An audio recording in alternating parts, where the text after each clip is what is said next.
gudoomiyaha xisbiga kulmiyahana musharaxa madaxweynaha xisbigaasi Muuse Biixi Cabdi iyo xubno wasiirra ayaa maanta kormeeray gegida diyaaradaha ee Burco oo haatan ay ka socoto hawlo dibadhis oo aad u ballaaran. gudoomiyaha guddiga dibadhiska ee airportka Burco Sheekh Cali Mawlid iyo barasaabka gobolka Togdheer ayaa wafdiga kormeerka ugu yimid uga warbixiyay hawlaha shaqo ee airportka ka socda. haddaan warbixin siyaadada ka siiyo airportkani wuxuu noqon doonaa 5 kilomitir sida hay'adda ICAO maaragtay maxay aviationka caalamiga ah ka shaqeysa master plan bay samaysay kilomitirka koowaad wuxuu noqon doonaa approach buu noqon doonaa ka kale dhinaca kalena sida 3 kilomitir iyo 200 na waxay noqon doontaan maaragtay maxay runwayga ayay noqon doontaa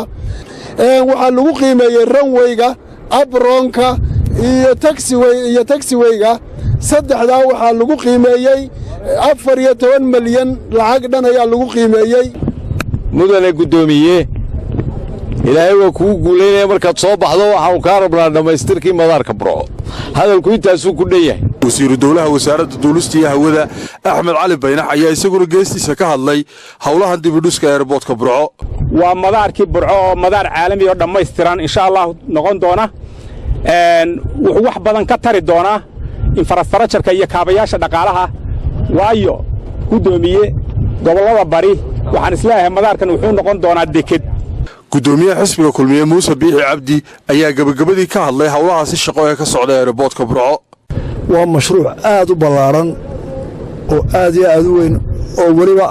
u baahan aqoon gaara iyo in la hubiyo in aqoonta gaarka aanay qaldamin. waxyaalaha cajiibka waxa weeye aqoon la'aanteena haysa dadka adduunyadu meesha khatar waa laga durkaa garoonka diyaarado dadkan ku soo cararaya ka guura la leeyahay iyaga loo talinayaa dhulka ma rabo garoonkan ninka ag degan gurigiisa diyaaradaha guuxoodu gabadha uurka leh waa u khatar waxa laga yaabaa in loo taag waayo nin dhul bannaan iska xidho waa beertaydii ma beerin dhaqaale kama gelin wax kama qabanin waa dhibaatooyinkan haysta dee diinta islaamku wax sheegtay dhulka waxaad ku mulki kartaa dhulka oo la wadana ilaahay yaana wadsiiyey ka dhintay dhulka xaq buu ku leeyahay ka dhalan doona xaq buu ku leeyahay markaa waxaad dhulka ku mulki kartaa markaad camirsadee. waa Bashiir Xaaji Ibraahin Hoon Cable TV Burco.